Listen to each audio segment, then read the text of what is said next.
ಹಿಂದಿನ ನಮ್ಮ ಅಧ್ಯಯನಕ್ಕೆ ತಗೊಂಡಿರೋ ಪುಸ್ತಕ ಸಣ್ಣ ಪುಸ್ತಕ the light on the path. ಅದರ ಕನ್ನಡ ಅನುವಾದವಾಗಿರೋ ಪುಸ್ತಕದ ಹೆಸರು ಮಾರ್ಗಜ್ಯೋತಿ.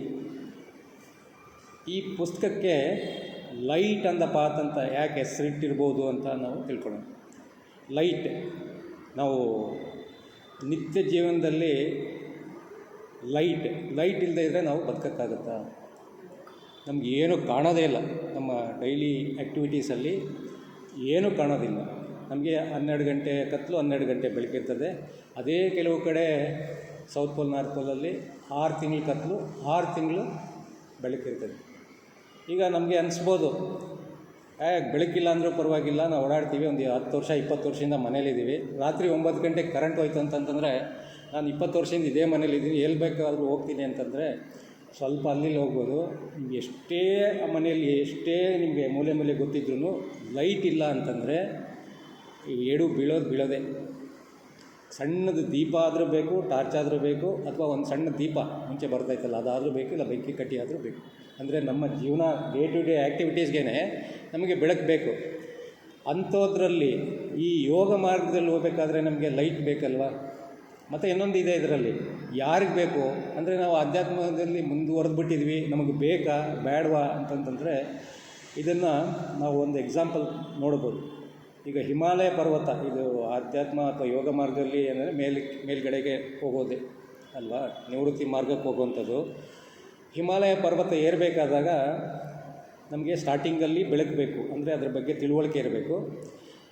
ಕೆಳಗಡೆ ಇದ್ದಾಗ ಅಂದರೆ ಈಗ ಬಂದಿದ್ದು ಉಮೇದುವಾರರಾಗಿ ಅಥವಾ ಈಗ ತಾನೇ ಎಂಟ್ರಾಗಿರೋ ನಿವೃತ್ತಿ ಮಾರ್ಗಕ್ಕೆ ಅಂದ್ಕೊಂಡ್ರೆ, ಕೆಳಗಡೆನೇ ಇರುವಾಗ ಬಿದ್ದರೆ ಏನೂ ಆಗೋದಿಲ್ಲ. ಈಗ ತಾನೇ ಎಂಟ್ರಿ ಆಗಿದ್ದೀವಿ ನಾವು ಆಧ್ಯಾತ್ಮಕ್ಕೆ ಅಂದರೆ ಈಗಲೇ ಬಿದ್ದರೆ ಏನೂ ಆಗೋದಿಲ್ಲ. ಈಗ ದಾರಿಯಲ್ಲೇ ನಡ್ಕೊಂಡು ಹೋಗುವಾಗ ಎಲ್ಲಾದರೂ ಸಣ್ಣಗೆ ಬಿದ್ದರೆ ಸಣ್ಣ ಪುಟ್ಟ ಗಾಯ ಆಗ್ತವೆ.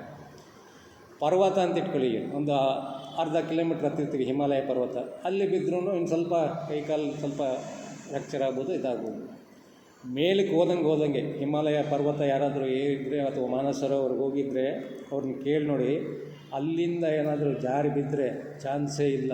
ಅಲ್ಲಿ ಪ್ರಪಾತಗಳು ದೊಡ್ಡದಾಗಿರ್ತದೆ. ಹಾಗಾಗಿ ಮೇಲಕ್ಕೆ ಹೋದಷ್ಟು ಆಧ್ಯಾತ್ಮ ಬೆಳವಣಿಗೆ ಆದಷ್ಟು ಈ light on the path is more required. ಆಗ ಇನ್ನೂ ಅಗಾಧವಾದ ತಿಳುವಳಿಕೆ ಅವ್ರಿಗಿರಬೇಕಾಗುತ್ತೆ. ಯಾಕೆಂದರೆ ಕೆಳಗಡೆ ಬಿದ್ದರೆ ಏನಾಗೋದಿಲ್ಲ, ಮತ್ತೆ ಎದ್ದು ಹೋಗ್ಬೋದು. ಮೇಲಿಂದ ಬಿದ್ದರೆ ಚಾನ್ಸಸ್ ಇಲ್ಲ. ಅದನ್ನು ಹೇಳ್ತಾರೆ ಯಾವಾಗಲೂ. ಆ ಬೆಳವಣಿಗೆ ಆದವರು ತುಂಬ ಸೂಕ್ಷ್ಮ ಆಗ್ತಾ ಹೋಗ್ತಾ ಇರಬೇಕು. ಈಗ ಇದರಲ್ಲಿ ಲೈಟ್ ಆನ್ ದ ಪಾತಲ್ಲಿ ಲೆಡ್ ಬೀಟರ್ ಅವರು ಇಂಟ್ರೊಡಕ್ಷನ್ ಕೊಟ್ಟಿದ್ದಾರೆ. ಅದು ಏನು ಕೊಟ್ಟಿದ್ದಾರೆ ಅಂತ ತಿಳ್ಕೊಳ್ಳೋದು. Introduction.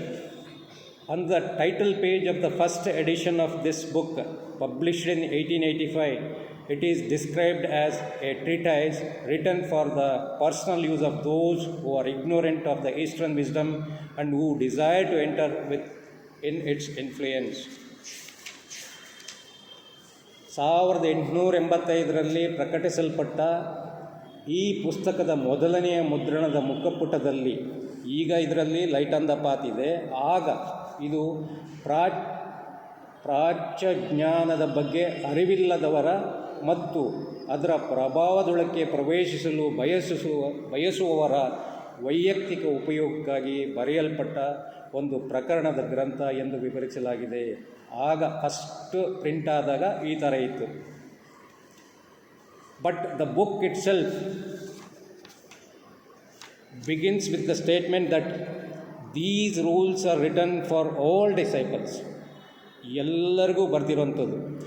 The later description is surely the more accurate one. ಎರಡು ಭಾಗ ಇದೆ. ಎರಡನೇ ಭಾಗ, as the history of the book will show. As we have it at present, it was dictated by the master Hilarion through the mediumship of MC, a lady well known in theosophical circles who at one time collaborated with Madame Blavatsky in the editorship of Lucifer.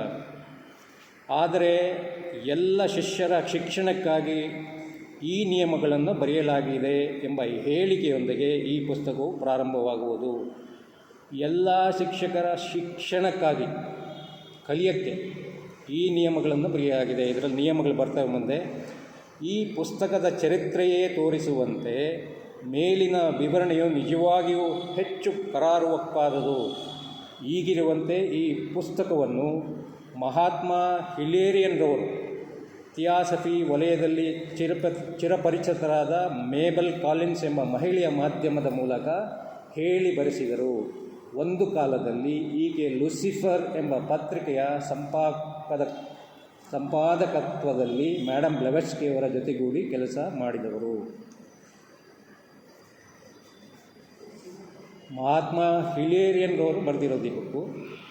ಯಾರ ಮುಖಾಂತರ ಅಂದರೆ Mabel Collins ಅನ್ನೋರು Lucifer ಪತ್ರಿಕೆಯಲ್ಲಿ madam ಕೈ ಕೆಳಗೆ ಕೆಲಸ ಮಾಡ್ತಾಯಿದ್ರು.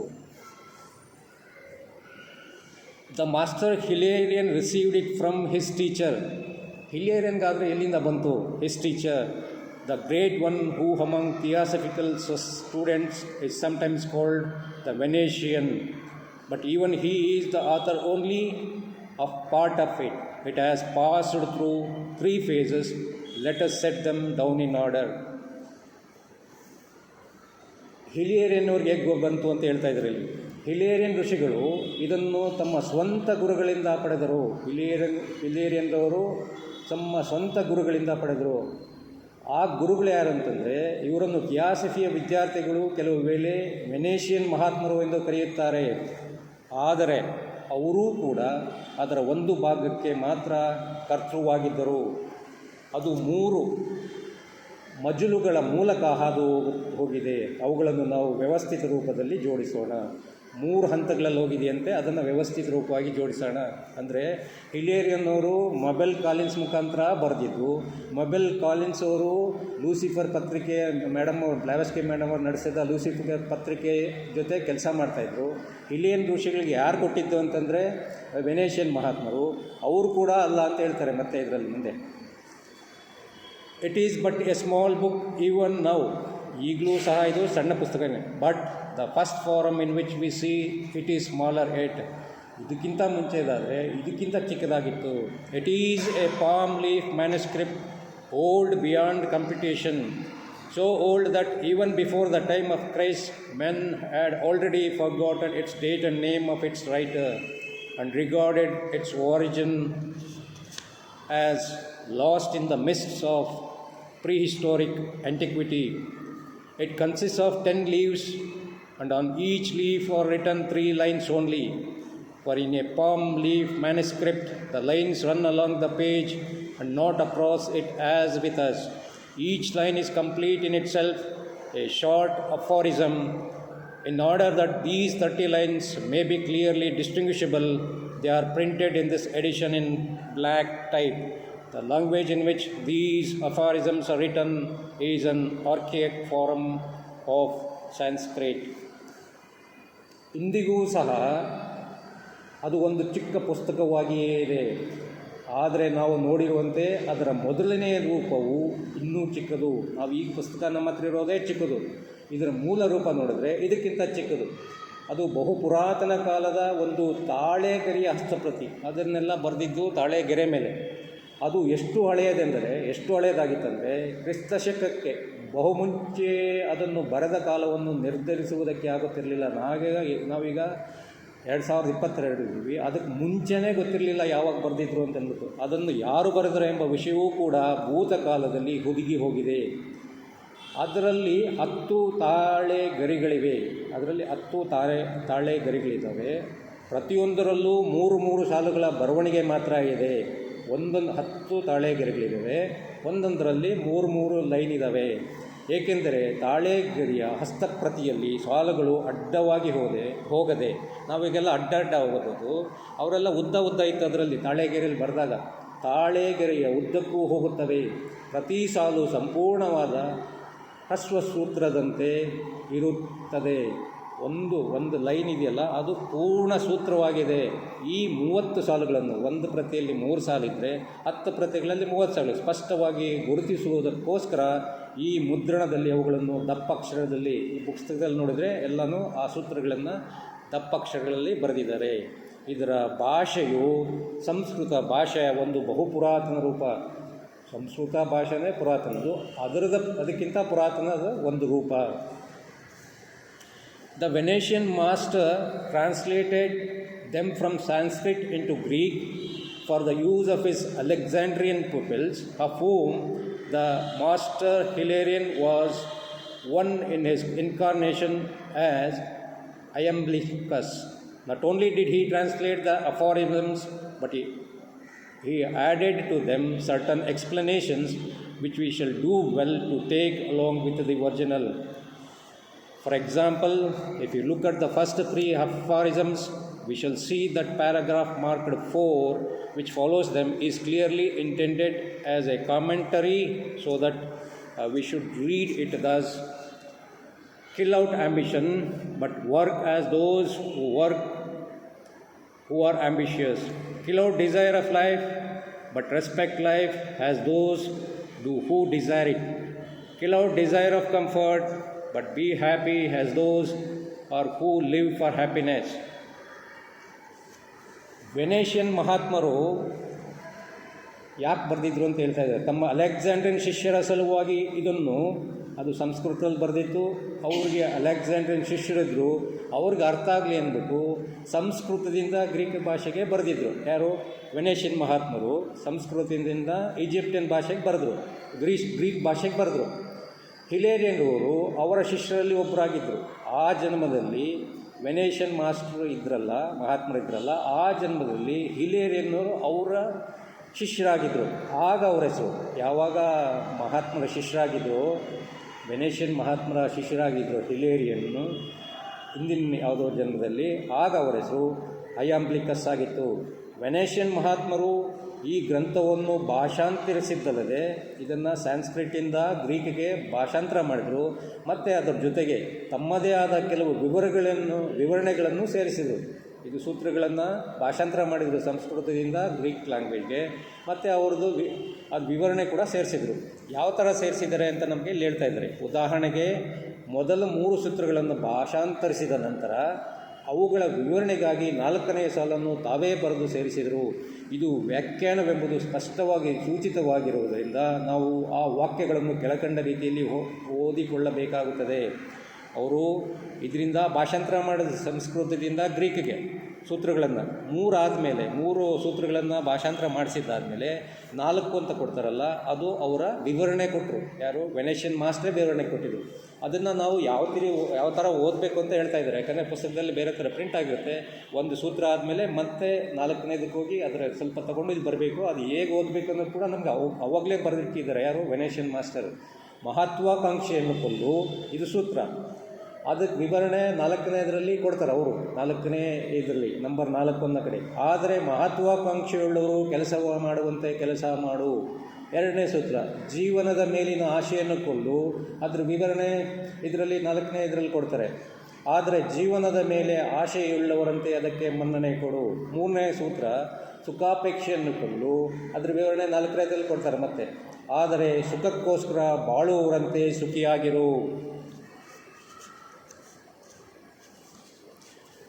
All these explanations and amplifications of the Venetian master are printed in ordinary type, and they represent the book as it was first published in 1885.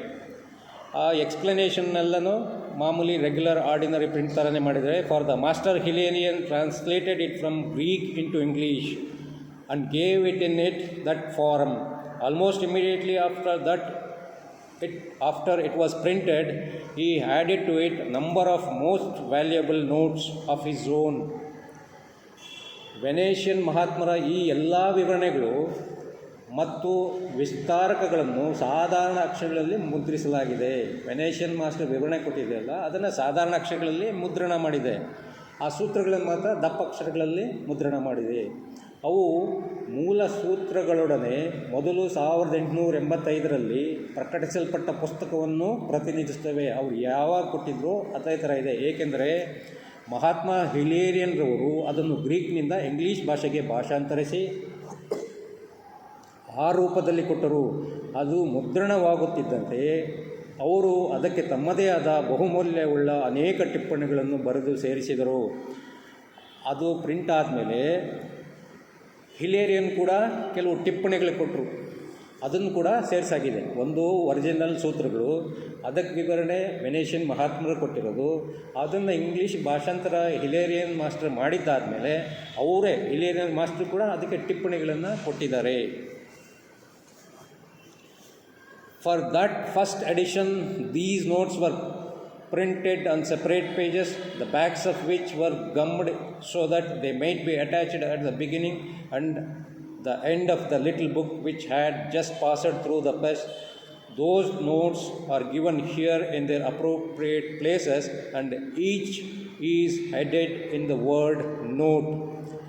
ಮೊದಲನೇ ಮುದ್ರಣ ಆಗಿಬಿಟ್ಟಿತ್ತು. ಆಮೇಲೆ ಇವರು ಟಿಪ್ಪಣಿಗಳು ಆಗೋ ಟೈಮ್ಗೆ ಟಿಪ್ಪಣಿಗಳು ಬರೆದಿದ್ರು ಹಿಲೇರಿಯನ್ ಮಾಸ್ಟರು. ಆವಾಗ ಏನು ಮಾಡ್ತಾಯಿದ್ರು ಅಂದರೆ, ಆ ಟಿಪ್ಪಣಿಗಳನ್ನು ಪ್ರತ್ಯೇಕ ಪುಟಗಳಲ್ಲಿ ಮುದ್ರಿಸಿ ಅದನ್ನು ಅಂಟಿಸ್ತಾಯಿದ್ರು. ಆವಾಗ ಹಿಂದ್ಗಡೆ ಸೂತ್ರಗಳಾದಮೇಲೆ ಅದರ ಜೊತೆಗೆ ಅಂಟಿಸ್ಕೊಡ್ತಾಯಿದ್ರು ಪೇಪರ್ಸ್ನ. ಅವುಗಳನ್ನು ಆಗತಾನೇ ಮುದ್ರಿತವಾಗಿ ಹೊರಬಂದ ಆ ಪುಟ್ಟ ಪುಸ್ತಕದ ಮೊದಲಲ್ಲಿ ಮತ್ತು ಕೊನೆಯಲ್ಲಿ ಅಂಟಿಸಲು ಸಾಧ್ಯವಾಗುವಂತೆ ಆ ಪುಟಗಳ ಹಿಂಭಾಗಕ್ಕೆ ಗೋಂದನ್ನು ಹಚ್ಚಲಾಗಿತ್ತು. ಇಲ್ಲಿ ಆ ಟಿಪ್ಪಣಿಗಳನ್ನು ಉಚಿತವಾದ ಸ್ಥಳಗಳಲ್ಲಿ, ಈಗ ಪ್ರಿಂಟ್ ಆಗ್ತಾ ಬುಕ್ಗಳಲ್ಲಿ ಅದು ಎಲ್ಲೆಲ್ಲಿ ಬೇಕೋ ಅಲ್ಲಿ ಕರೆಕ್ಟಾಗಿ ಮಾಡಿಟ್ಟಿದ್ದಾರೆ. ಟಿಪ್ಪಣಿ ಎಂಬ ಶಿರೋನಾಮಿಯೊಡನೆ ಕೊಡಲಾಗಿದೆ. ಟಿಪ್ಪಣಿ ಅಂತಂದರೆ ಅದು ಹಿಲೇರಿಯನ್ ಮಾಸ್ಟರ್ ಕೊಟ್ಟಿರೋ ವಿವರಣೆ. ಅದು ಜೊತೆಗೆ ಬರುವಂಥದ್ದು ಯಾವುದು, ಸೂತ್ರಗಳ ಜೊತೆಗೆ ಬರುವಂಥದ್ದು ವೆನೇಷಿಯನ್ ಮಾಸ್ಟರ್ ಕೊಟ್ಟಿರೋ ವಿವರಣೆ. ಇದು ನಮಗೆ ಎಕ್ಸ್ಪ್ಲನೇಷನ್ ಕೊಡ್ತಾ ಇದ್ದಾರೆ. ಇದು ನಾವೆಲ್ಲ ಬರೆದಿರೋದು ಅಥವಾ ನಮ್ಮ ಹಿರಿಯ ಸಹೋದರರೆಲ್ಲ, ಅದು ಮಾಸ್ಟರ್ಸ್ ಬರೆದಿರೋದು, ಅದಕ್ಕೆ ಗೊತ್ತಿರಲಿ ಅಂತಂದ್ಬಿಟ್ಟು ಹೇಳ್ತಾ ಇದ್ದಾರೆ ನಮಗೆ ಇದೆಲ್ಲ ನೀಟಾಗಿ. ಅದು ಹೇಗೆ ಬಂದಿದೆ ಈ ಪುಸ್ತಕ ರೂಪಕ್ಕೆ ಅಂದ್ಬಿಟ್ಟು, ಎಷ್ಟು ಪುರಾತನವಾದದ್ದು ಅಂತ, ಎಷ್ಟೋ ಸಾವಿರಾರು ವರ್ಷಗಳ ಹಿಂದೆ ಇದು. The beautiful little essay on karma is also from the hand of the Venetian master and was included in the first edition of the book. ಅಂದರೆ ಇದರಲ್ಲಿ ಕರ್ಮದ ವಿಷಯವಾಗಿಯೂ ಕೂಡ ಒಂದು ದಿವ್ಯವಾದ ಪುಟ್ಟ ಪ್ರಬಂಧವನ್ನು ಕೂಡ ವೆನೇಷಿಯನ್ ಮಹಾತ್ಮರೇ ಬರೆದಿದ್ದಾರೆ. ಇದನ್ನೂ ಈ ಗ್ರಂಥದ ಮೊದಲನೇ ಮುದ್ರಣದಲ್ಲಿ ಸೇರಿಸಿದ್ದಾರೆ. ಕರ್ಮದ ಬಗ್ಗೆನೂ ವಿವರಣೆ ಕೊಟ್ಟಿದ್ದಾರೆ ಯಾರು, ವೆನೇಷಿಯನ್ ಮಾಸ್ಟರ್. ಕರ್ಮದ ಬಗ್ಗೆನೂ ಕೊನೆಯಲ್ಲಿ ಕೊಟ್ಟಿದ್ದಾರೆ. This light on the path was the first of 3 treatises which occupy a unique position in our theosophical literature. Directions from those who have trodden the path to those who desire to tread it. ಈಗ ಇಲ್ಲಿ ಬರ್ತಾ ಇದ್ದರೆ 3 ಪ್ರಕರಣ ಗ್ರಂಥಗಳು ನಮ್ಮ theosophy ಸಾಹಿತ್ಯದಲ್ಲಿ ಒಂದು ಅದ್ವಿತೀಯವಾದ ಸ್ಥಾನವನ್ನು ಪಡೆದುಕೊಂಡಿವೆ. 3 ಗ್ರಂಥಗಳು, ನಮಗೆಲ್ಲ ಗೊತ್ತಿದೆ 3 ಗ್ರಂಥಗಳು, ಅವು ಅದ್ವಿತೀಯವಾದ ಸ್ಥಾನವನ್ನು ಪಡೆದುಕೊಂಡಿವೆ. ಅವುಗಳಲ್ಲಿ ಈ ಮಾರ್ಗಜ್ಯೋತಿ ಎಂಬ ಗ್ರಂಥವು ಮೊದಲನೆಯದು, ಇದು ಮೊದಲನೆಯ ಗ್ರಂಥ. ಮೌನವಾಣಿ ಎಂಬ ಗ್ರಂಥವು ಎರಡನೆಯದು, ಮತ್ತು ಪರಮ ಗುರುಗಳ ಚರಣಸನ್ನಿಧಿಯಲ್ಲಿ ಎಂಬ ಗ್ರಂಥವು ಮೂರನೆಯದು. ಈ 3 ಗ್ರಂಥಗಳನ್ನು ಯೋಗ ಮಾರ್ಗದಲ್ಲಿ ಸ್ವತಃ ನಡೆದು ಹೋಗಿರುವ ಸಿದ್ಧಪುರುಷರು, ಆ ಮಾರ್ಗದಲ್ಲಿ ಹೋಗಬೇಕೆಂಬ ಆಕಾಂಕ್ಷೆಯುಳ್ಳವರಿಗೂ ಕೊಟ್ಟಿದ್ದಾರೆ.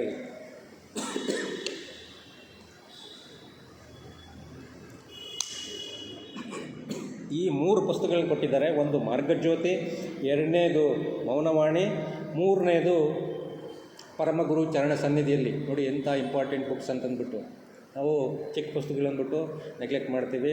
ಅದನ್ನು ಯಾರಿಗೆ ಹೇಳಿದ್ದಾರೆ? ಆಲ್ರೆಡಿ ಸ್ವತಃ ನಡೆದು ಹೋಗಿರೋರಿಗೆ ಮತ್ತು ಆ ಮಾರ್ಗದಲ್ಲಿ ಹೋಗಬೇಕೆಂಬ ಆಕಾಂಕ್ಷೆಯುಳ್ಳವರಿಗೆ ಕೊಟ್ಟಿದ್ದಾರೆ. ನಡೆದು ಹೋಗಿರುವ ಸಿದ್ಧಪುರುಷರು, ಈ ಹಾದಿಯಲ್ಲಿ ನಡೆದು ಹೋಗಿರುವ ಸಿದ್ಧಪುರುಷರು, ಅವ್ರಿಗೆ ಗೊತ್ತಿರುತ್ತಲ್ಲ ಈ ದಾರಿಯಲ್ಲಿ ಬಂದರೆ ಇಲ್ಲಿಗೆ ಸೇರ್ತೀವಿ ಅಂದ್ಬಿಟ್ಟು. ಅವರು ಸಿದ್ಧಪುರುಷರು ನಮಗಾಗಿ ಈ ಮಾರ್ಗದಲ್ಲಿ ಯಾರು ಹೋಗ್ಬೇಕಂತಿದ್ರೋ, ಯಾರಿಗೆ ಆಕಾಂಕ್ಷೆ ಇದೆಯೋ ಇದನ್ನು ನಡ್ಕೊಂಡು ಬಂದರು. ಇದೇ ದಾರಿ ನಮಗೆ ತೋರಿಸಿರೋದು.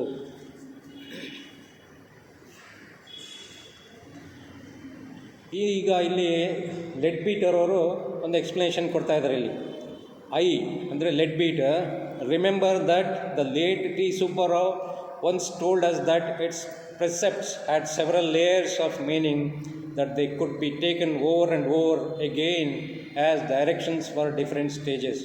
ಇದು ಲೆಡ್ ಬೀಟರ್ ಅವರು ಸೇರಿಸ್ತಾ ಇದ್ದಾರೆ.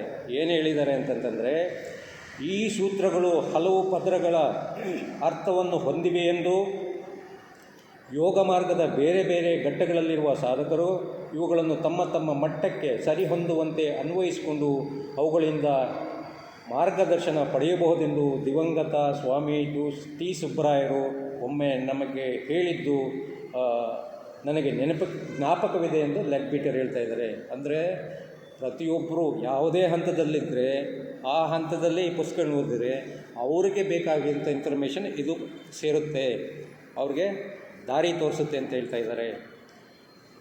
First, for the aspirants, those who are treading the probationary path, then they begin all over again at a higher level for him who has entered upon the path proper through the portal of the first of the great initiations, and yet again when adeptship has been attained, it is said that once more in some still higher sense these same precepts may be taken as directions for one who presses onwards to still higher achievements. In this way, for the man who can understand it in the whole of its mystic meaning, this manual carries us farther than any other. ಇದು 3 ಹಂತಗಳಲ್ಲಿ ನಮಗೆ ಉಪಯೋಗಕ್ಕೆ ಬರ್ತದೆ ಯೋಗ ಮಾರ್ಗದಲ್ಲಿ ನಡೆಯೋರಿಗೆ ಅಂತ ಹೇಳ್ತಾ ಇದ್ದಾರೆ. ಅದು ಯಾವ ಥರ ಹೇಳ್ತಾರೆ? 3 ಹಂತಗಳಲ್ಲಿ ಬರ್ತದೆ. ಯಾವಾಗ ಪ್ರಪ್ರಥಮವಾಗಿ ಉಮೇದುವಾರಿ ಪಥದಲ್ಲಿ ನಡೆಯುತ್ತಿರುವ ಉತ್ಕಾಂಕ್ಷಿಗಳಿಗೆ ಅನ್ವಯವಾಗತಕ್ಕ ಒಂದು ಅರ್ಥವು ಮೊದಲನೇದಾಗಿ, ಎರಡನೇದಾಗಿ ಅನಂತರ ಮೊದಲನೆಯ ದೀಕ್ಷೆಯನ್ನು ಪಡೆದು ಯೋಗ ಮಾರ್ಗವನ್ನು ಪ್ರವೇಶಿಸಿದವರಿಗೆ ಅನ್ವಯವಾಗತಕ್ಕ ಉನ್ನತ ಮಟ್ಟದ ಮತ್ತೊಂದು ಅರ್ಥವು ಪ್ರತಿಯೊಂದು ಸರಿನೂ ಬೇರೆ ಬೇರೆ ಹಂತದಲ್ಲಿ ಬೇರೆ ಬೇರೆ ಅರ್ಥ ಕೊಡ್ತಾ ಇದೆ. ನಂತರ ಯೋಗ ಸಿದ್ಧಿಯನ್ನು ಪಡೆದ ಜೀವನ್ಮುಕ್ತ ಮಹಾತ್ಮರಿಗೂ ಕೂಡ ತಮ್ಮ ಮುಂದಿನ ಅತ್ಯುನ್ನತ ಗುರಿಯನ್ನು ಸಾಧಿಸಲು ನಿರ್ದೇಶನ ನೀಡುವ ಇನ್ನೂ ಉನ್ನತ ಮಟ್ಟದ ಅರ್ಥವೂ ಒಳಗೊಂಡಿವೆ ಎಂದು ತಿಳಿದು ಬರುತ್ತದೆ. ಈ ರೀತಿಯಲ್ಲಿ ಈ ಗ್ರಂಥವು ಇದರ ರಹಸ್ಯಭರಿತ ಅರ್ಥವನ್ನು ಸಂಪೂರ್ಣವಾಗಿ ಅರಿಯಬಲ್ಲವರನ್ನು ಯೋಗ ಮಾರ್ಗದಲ್ಲಿ ಉಳಿದ ಗ್ರಂಥಗಳಿಗಿಂತಲೂ ಹೆಚ್ಚು ದೂರ ಕರೆದೊಯ್ಯಬಲ್ಲದು ಎಂದು ಹೇಳಬಹುದು. ಅಂದರೆ ಇದು ಉಮೇದುವಾರಿಗೆ ಮಾತ್ರ ಅಲ್ಲ, ದೀಕ್ಷೆಯನ್ನು ಪಡೆದವರು ಮತ್ತು ಮಹಾತ್ಮರನ್ನು ಕೂಡ ನಿರ್ದೇಶನ ಕೊಡುವಂಥ ಪುಸ್ತಕ. ಅಂದರೆ ಎಷ್ಟು ಅಮೂಲ್ಯವಾದ ಪುಸ್ತಕ ಅಥವಾ ಪುಸ್ತಕ ಅನ್ನೋಕ್ಕಾಗಲ್ಲ, ಗ್ರಂಥ ಅಂತ ನಾವು ತಿಳ್ಕೊಬೇಕೀಗ ಇದರಲ್ಲಿ. Next, in time came the voice of silence written down for us by Madam Blavatsky herself, but consisting in reality of 3 addresses delivered by the great teacher Arya Sangha, known to us now as the Master Jwalpul, and afterwards written out from memory by his pupil Alkoni. This book contains directions which carry us up to level of the Arhat. It is written in many ways from a point of view quite different from that of the Master Hilarion. Indeed, an examination of the similarities and the differences will be of great interest to the careful student. ಈಗ next ನಮಗೆ voice of silence ಬಗ್ಗೆ ಹೇಳ್ತಾ ಇದ್ದಾರೆ. ಅದು ಎಲ್ಲಿಂದ ನಮಗೆ ಬಂತು ಅಂತಂದ್ಬಿಟ್ಟು ಇದನ್ನು ಸ್ವತಃ ಮೇಡಮ್ ಬ್ಲಾವೆಟ್ಸ್ಕಿಯವರೇ ಬರೆದಿರುವ ಮೌನವಾಣಿ ಎಂಬ ಗ್ರಂಥವು ಮುಂದಿನದು. ನಾವೀಗ ಲೈಟ್ ಆನ್ ದ ಪಾತ್ ಆದಮೇಲೆ ನೆಕ್ಸ್ಟ್ ಏನು ಹೇಳ್ತಾ ಇದ್ದಾರೆ? ಮೌನವಾಣಿ, ವಾಯ್ಸ್ ಆಫ್ ಸೈಲೆನ್ಸ್ ಬಗ್ಗೆ ಹೇಳ್ತಾ ಇದೆ. ಅದನ್ನು ಯಾರು? ಮಹಾಗುರುಗಳಾದ ಆರ್ಯಸಂಗರು. ಆರ್ಯಸಂಘ ನಮಗೆ ಗೊತ್ತಾಗುತ್ತೆ, ಆರ್ಯಸಂಗರು ಮಹಾಗುರುಗಳು. ಅವರು ಈಗ ನಮಗೆ ಹೇಗೆ ಪರಿಚಿತವಾಗವ್ರಂದರೆ ಜ್ವಾಲ್ಕೂಲ್. ಅಂದರೆ ಆರ್ಯಸಂಗರು ಈಗ ನಮಗೆ ಪರಿಚಿತವಾಗಿರೋರು ಜ್ವಾಲ್ಕೂಲ್. ನಾವು ಇತಿಹಾಸಕ್ಕೆ ಇರೋರಿಗೆಲ್ಲ ಗೊತ್ತಿದೆ, ಆರ್ಯಸಂಗರು ಜ್ವಾಲ್ಕೂಲ್ ಅನ್ನೋ ಹೆಸರು ನಮಗೆ ಪರಿಚಿತವಾಗಿರುವ ಮಹಾತ್ಮರು. ಕೊಟ್ಟ 3 ಭಾಷಣಗಳನ್ನು ಯಾರು ಕೊಟ್ಟಿದ್ದ ಭಾಷಣಗಳನ್ನು? ಆರ್ಯಸಂಗರು ಕೊಟ್ಟಿದ್ದು ಈ ಭಾಷಣಗಳನ್ನು. ಯಾವುದು? ಮೌನವಾಣಿರುವ ಭಾಷಣಗಳಲ್ಲಿ ಆ ಜನ್ಮದಲ್ಲಿ ಅವರ ಶಿಷ್ಯರಾಗಿದ್ದ ಆರ್ಯಸಂಗರು ಭಾಷಣಗಳು ಕೊಡ್ತಾಯಿದ್ರು. ಆ ಜನ್ಮದಲ್ಲಿ ಅವರ ಶಿಷ್ಯರಾಗಿದ್ದ ಆಲ್ಕೋನಿ ಅವರು. ನಮಗೆ ಆಲ್ಕೋನಿ ಅಂತ ಬರ್ತದೆ. ಆಲ್ಕೋನಿ ಯಾರು ಅಂದರೆ ಆರ್ಯಸಂಗರ ಶಿಷ್ಯರು. ಆ ಜನ್ಮದಲ್ಲಿ ಆಲ್ಕೋನಿ. ಆರ್ಯಸಂಗರು ಈಗ ನಮಗೆ ಪರಿಚಿತವಾಗಿರೋದು ಜ್ವಾಲ್ಕೂಲ್. ಹಾಗೆ ಅಂದರೆ ಆರ್ಯಸಂಗರು ಭಾಷಣಗಳನ್ನು ಕೊಡ್ತಾಯಿದ್ರು. ಆ ಭಾಷಣಗಳ ಕೇಳ್ತಾ ಇದ್ದರು ಆಲ್ಕೋನಿಯವರು. ಆ ಜನ್ಮದಲ್ಲಿ ಆರ್ಯಸಂಗರ ಶಿಷ್ಯರು ಆಲ್ಕೋನಿಯವರು ಅವರ ಭಾಷಣಗಳನ್ನು ಕೇಳಿಸ್ಕೊಳ್ತಾ ಇದ್ದರು. ಅನಂತರ ಜ್ಞಾಪಕ ಮಾಡಿಕೊಂಡು ಬರೆದಿಟ್ಟರು. ನೋಡಿ ಎಷ್ಟು ಹಳೆಯದು ವಾಯ್ಸ್ ಆಫ್ ಸೈಲೆನ್ಸ್ ಮೌನವಾಣಿ. ಆರ್ಯ ಸಂಘರು ಕೊಡ್ತಾ ಇದ್ದ ಭಾಷಣಗಳನ್ನು ಆ ಜನ್ಮದಲ್ಲಿ ಆಲ್ಕೋನಿಯವರು ಅವ್ರ ಶಿಷ್ಯರಾಗಿದ್ದರು. ಆ ಭಾಷಣಗಳು ಕೇಳಿದ್ದನ್ನು ಬರೆದಿಟ್ಕೊಳ್ತಾ ಇದ್ದರು. ವಾಸ್ತವವಾಗಿ ಮೌನವಾಣಿ ಗ್ರಂಥವು ಆ ಭಾಷಣಗಳನ್ನೊಳಗೊಂಡಿದೆ. ವಾಸ್ತವವಾಗಿ ಏನಂದರೆ ಆರ್ಯ ಸಂಘರು ಕೊಟ್ಟಿದ್ದ ಭಾಷಣಗಳು ಅದು ಆ ಜನ್ಮದಲ್ಲಿ ಅವರ ಶಿಷ್ಯರಾಗಿದ್ದ ಆಲ್ಕೋನಿಯವರು ಬರೆದಿಟ್ಕೊಂಡಿರೋದು. ಈ ಪುಸ್ತಕವು ನಮ್ಮನ್ನು ಅರ್ಹತ್ ಮಟ್ಟದವರೆಗೂ ಕರೆದೊಯ್ಯಬಲ್ಲ ಬೋಧೆಗಳನ್ನು ಒಳಗೊಂಡಿದೆ. ಅರ್ಹತ್ ಮಟ್ಟವರೆಗೂ ಕರ್ಕೊಂಡು ಹೋಗುತ್ತೆ. ಮಹಾತ್ಮ ಹಿಲೇರಿಯನ್ರವರ ದೃಷ್ಟಿಕೋನಕ್ಕಿಂತ ಅನೇಕ ರೀತಿಗಳಲ್ಲಿ ತೀರಾ ಭಿನ್ನವಾದ ದೃಷ್ಟಿಕೋನದಿಂದ ಇದನ್ನು ಬರೆಯಲಾಗಿದೆ. ನಿಜವಾಗಿಯೂ ಒಬ್ಬ ಶ್ರದ್ಧಾವಂತ ಸಾಧಕನಿಗೆ ಇದರ ಸಾದೃಶ್ಯತೆಗಳ ಮತ್ತು ವ್ಯತ್ಯಾಸಗಳ ಪರೀಕ್ಷೆಯು ಅತ್ಯಂತ ಆಸಕ್ತಿದಾಯಕವಾಗಿರುತ್ತದೆ. ಅದೇ ಬೇರೆ ಥರ ಇದೆ, ಇದೇ ಬೇರೆ ಥರ ಇದೆ. ಆಸಕ್ತಿ ಇರೋನು ಎರಡನ್ನೂ ಅಧ್ಯಯನ ಮಾಡಿಕೊಂಡು ವ್ಯತ್ಯಾಸಗಳನ್ನು ತಿಳ್ಕೊಳ್ಬೇಕು ಅಂತ ಹೇಳ್ತಾ ಇದ್ದಾರೆ. ಈಗ ನಮಗೆ ಗೊತ್ತಾಯಿತು ಇದನ್ನು ಯಾರು ಬರೆದಿದ್ರು. ವಾಯ್ಸ್ ಆಫ್ ಸೈಲೆನ್ಸು ನಮಗೆ ಮೌನವಾಣಿ ಮೇಡಮ್ಮೇ ಕೊಟ್ಟಿದ್ದು. ಆದರೆ ಅದರ ಮೂಲ ಎಲ್ಲಿಂದ ಬಂದಿದ್ದು? ಆರ್ಯ ಸಂಘರು ಆ ಕಾಲದಲ್ಲಿ ಭಾಷಣ ಮಾಡ್ತಾಯಿದ್ರು. ಆ ಭಾಷಣಗಳನ್ನು ಆ ಕಾಲದಲ್ಲಿ ಶಿಷ್ಯರಾಗಿದ್ದ ಆಲ್ಕೋನಿಯವರು ನೋಡಿ. ಮತ್ತೆ ಲಿಂಕ್ ಬರ್ತದೆ. ಈಗ ನಮ್ಗೆ ಇದರಿಂದ ಏನು ಗೊತ್ತಾಗ್ತಾಯಿದೆ? ಪುನರ್ಜನ್ಮಗಳು ಇದ್ದವು ಅಂತ ಬರ್ತಾಯಿದೆ. ಯಾಕೆಂದರೆ ಈ ಲಿಟ್ರೇಚರ್ ಬಂದಿರೋದು ಎಷ್ಟೋ ಸಾವಿರಾರು ವರ್ಷಗಳಿಂದ. ಹೀಗೆ ಆಲ್ಕೋನಿ ಅನ್ನೋ ಹೆಸರು ಕೂಡ ಬರ್ತದೆ. ಆ ಜನ್ಮದಲ್ಲಿ ಆಲ್ಕೋನಿಯವರು ಮೌನವಾಣಿನ ಬರೆದುಕೊಟ್ರು. ಮತ್ತು ಈಗ ನೆಕ್ಸ್ಟ್ ಬರ್ತದೆ ನೋಡಿ. The third of these guidebooks to the path has only just been given to us by the same Alconi who reported for us the sermons of Arya Sangha.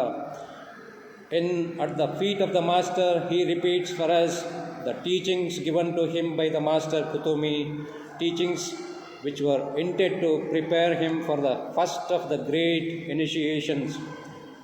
ಆರ್ಯ ಸಂಘದಲ್ಲಿದ್ದಾಗ ಆಲ್ಕೋನಿಯವರು ನಮಗೆ ಮೌನವಾಣಿನ ಬರೆದುಕೊಟ್ರು.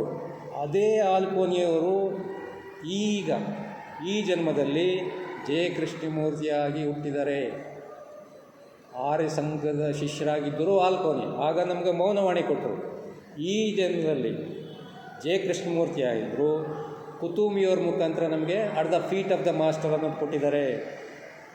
ಎಷ್ಟು ನೋಡಿ, ಅದೇನು ಸುಮ್ಮನೆ ಬಂದಿಲ್ಲ. ಅದು ಏನೋ ಜ್ಞಾಪಕ ಮಾಡ್ಕೊಂಡು ಬರೆದಿರೋಂಥಲ್ಲ. ಅದು ಮಹಾತ್ಮರಿಂದ ಗುರುಗಳಿಂದ ಬಂದಿರೋಂಥದ್ದು. ಆರ್ಯ ಸಂಘರ ಧರ್ಮಬೋಧೆಗಳನ್ನು ನಮಗೆ ಶ್ರುತಿಪಡಿಸಿದ ಆಲ್ಕೋನಿಯವರೇ ಆರ್ಯ ಸಂಘರ ಧರ್ಮಬೋಧೆಗಳನ್ನು ನಮಗೆ ಶ್ರುತಿಪಡಿಸಿದ ಆಲ್ಕೋನಿಯವರೇ ಯೋಗ ಮಾರ್ಗಕ್ಕೆ ಮಾರ್ಗದರ್ಶಕವಾದ ಈ ಪುಸ್ತಕಗಳಲ್ಲಿ ಮೂರನೇದನ್ನು ಇತ್ತೀಚೆಗೆ ನಮಗೆ ನೀಡಿದ್ದಾರೆ. ಆಗಿದ್ದಾಗಲೇ ಅವರಿನ್ನೂ ಚಿಕ್ಕವರಿದ್ದಾಗಲೇ ಇದು ಬರೆದಿರೋದು. 100 ವರ್ಷಗಳಿಂದನೇ ಈ ಲೆಡ್ ಬೀಟ್ ಅವರು ನಮ್ಗೆ ಹೇಳ್ತಾ ಇರೋದು. ಈಗ ತಾನೇ ಬಿಡುಗಡೆ ಆಗಿದೆ. At the feet of the master ಆಗ್ತಾನೆ ಬಂದಿತ್ತು, ಆಗ ಬರ್ತಾ ಇರೋದು. ಈ ಜನ್ಮದಲ್ಲಿ ಅವರನ್ನು ಜೆ ಕೃಷ್ಣಮೂರ್ತಿ ಎಂದು ನಾವು ತಿಳ್ಕೋಬೇಕು. ಮೊದಲನೆಯ ಮಹಾದೀಕ್ಷೆಗೆ ತಯಾರು ಮಾಡುವ ಉದ್ದೇಶದಿಂದ ಈ ಜನ್ಮದಲ್ಲಿ ಅವರನ್ನು ಜೆ ಕೃಷ್ಣಮೂರ್ತಿಯವರನ್ನು ಮೊದಲನೆಯ ಮಹಾದೀಕ್ಷೆಗೆ ತಯಾರು ಮಾಡುವ ಉದ್ದೇಶದಿಂದ ಮಹಾತ್ಮ ಕುತುಮಿಯವರು ಅವರಿಗೆ ಕೊಟ್ಟ ಬೋಧೆಗಳನ್ನು ಅವರು ಪರಮ ಗುರುಗಳ ಚರಣ ಸನ್ನಿಧಿಯಲ್ಲಿ ಎಂಬ ಪುಸ್ತಕದಲ್ಲಿ ನಮಗಾಗಿ ವೃತ್ತಿ ಮಾಡಿದ್ದಾರೆ. ಅಂದರೆ ಬೆಳೆದಿರೋಂಥವ್ರು ಮತ್ತೆ ಹುಡ್ತಾರೆ.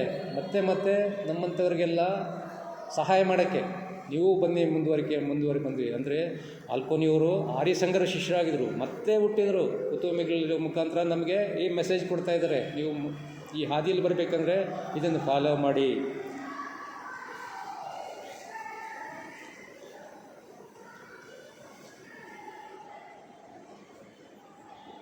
The third book, therefore, is more limited in its scope than the others, but has the advantage of extraordinary clearness and simplicity, for the instructions which it contains were intended for the comprehension of a physical brain still very young.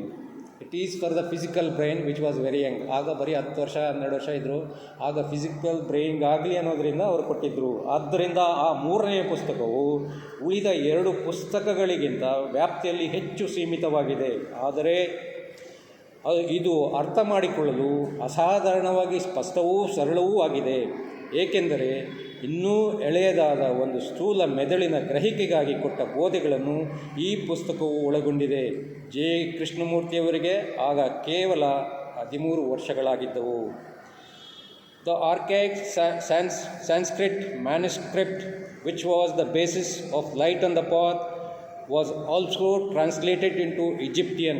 ಅಲ್ಲಿ Greek ಆಗಿತ್ತು, Egypt ಕೂಡ translate ಆಯಿತು. And many of the explanations of the Venetian Master have more the ring of Egyptian than of Indian teaching. Egyptian or Indian, there is no more precious gem in our theosophical literature, no book which will better repay the most careful and detailed study.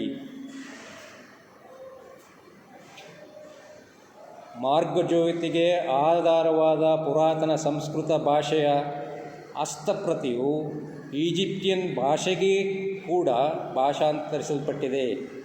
Greek ಮತ್ತು Egypt ಕೂಡ ಭಾಷಾಂತರಿಸಲ್ಪಟ್ಟಿದೆ. ವೆನೇಷಿಯನ್ ಮಹಾತ್ಮರ ಅನೇಕ ವಿವರಣೆಗಳಲ್ಲಿ ಭಾರತೀಯ ಬೋಧೆಗಳಿಗಿಂತ ಹೆಚ್ಚಾಗಿ Egyptian ಬೋಧೆಗಳ ಪ್ರತಿಧ್ವನಿ ಇದೆ. ಅವರು ಯಾವ ಭಾಷೆಯಲ್ಲಿ ಪರಿಣಿತರಾಗಿರ್ತಾರೋ ಅದರಲ್ಲೇ ಹೆಚ್ಚಾಗಿ ಕೊಡೋಕ್ಕಾಗಿರ್ತದೆ. ಈಜಿಪ್ಟಿಯನ್ ಆಗಿರಲಿ ಅಥವಾ ಭಾರತೀಯವಾಗಿರಲಿ, ನಮ್ಮ ಥಿಯಾಸಫಿ ಸಾಹಿತ್ಯದಲ್ಲಿ ಇದು ಅತ್ಯಂತ ಅಮೂಲ್ಯವಾದ ರತ್ನ. ನಾವು ನಮ್ಮ ಇದರಲ್ಲಿ ರತ್ನ ಅವೆಲ್ಲ ವೈಡೂರ್ಯಗಳನ್ನು ಹೇಳ್ತೀವಲ್ಲ, ಈ ಥಿಯಾಸಫಿಲಿ ಬರಬೇಕಾದ್ರೆ ಇದು ಅತ್ಯಂತ ಅಮೂಲ್ಯವಾದ ರತ್ನ. ಯಾವುದು? ಲೈಟ್ ಆನ್ ದ ಪಾತ್ ಅಥವಾ ಮಾರ್ಗಜ್ಯೋತಿ. ಇದನ್ನು ಅತ್ಯಂತ ಶ್ರದ್ಧೆಯಿಂದ ವಿವರವಾಗಿ ಅಧ್ಯಯನ ಮಾಡುವವರಿಗೆ ಅತ್ಯುತ್ತಮ ಪ್ರತಿಫಲವನ್ನು ಕೊಡುವ ಗ್ರಂಥ. ನಮ್ಮ ಥಿಯಾಸಫಿ ಸಾಹಿತ್ಯದಲ್ಲಿ ಇದು ಅತ್ಯಂತ ಅಮೂಲ್ಯವಾದ ರತ್ನ. ಇದನ್ನು ಅತ್ಯಂತ ಶ್ರದ್ಧೆಯಿಂದ ವಿವರವಾಗಿ ಅಧ್ಯಯನ ಮಾಡುವವರಿಗೆ ಅತ್ಯುತ್ತಮ ಪ್ರತಿಫಲವನ್ನು ಕೊಡುವ ಗ್ರಂಥ. ಮತ್ತು ಇದನ್ನು ಹೇಳೋಕ್ಕೆ ಮುಂಚೆ ಏನು ಹೇಳಿದ್ದಾರೆ, ಕೋಟ್ ಅಂತ ಹೇಳ್ತಾ ಇದ್ದಾರೆ, at the feet of the Master. But to quote from the foreword to at the feet of the Master, ಕೃಷ್ಣಮೂರ್ತಿಯವರು ಫಾರ್ವರ್ಡಲ್ಲಿ ಕೊಟ್ಟಿರುವಂಥದ್ದನ್ನು ಇಲ್ಲೇ ರಿಪೀಟ್ ಮಾಡ್ತಾ ಇದ್ದಾರೆ ಲೆಡ್ ಬೀಟ್ ಅವರು. It is not enough to say that they are true and beautiful. A man who wishes to succeed must do exactly what is said. To look at food and say that it is good will not satisfy a starving man. He must put forth his hand and eat. So to hear the master's words is not enough. You must do what he says, attending to every word, taking every hint. If a hint is not taken, if a word is missed, it is lost forever, for he does not speak twice. ಇದನ್ನು J ಕೃಷ್ಣಮೂರ್ತಿಯವರು ಫಾರ್ವರ್ಡಲ್ಲಿ ಕೊಟ್ಟಿರೋಂಥದ್ದು, ಅದನ್ನು ನಮಗಿಲ್ಲಿ ಹೇಳ್ತಾ ಇದ್ದಾರೆ.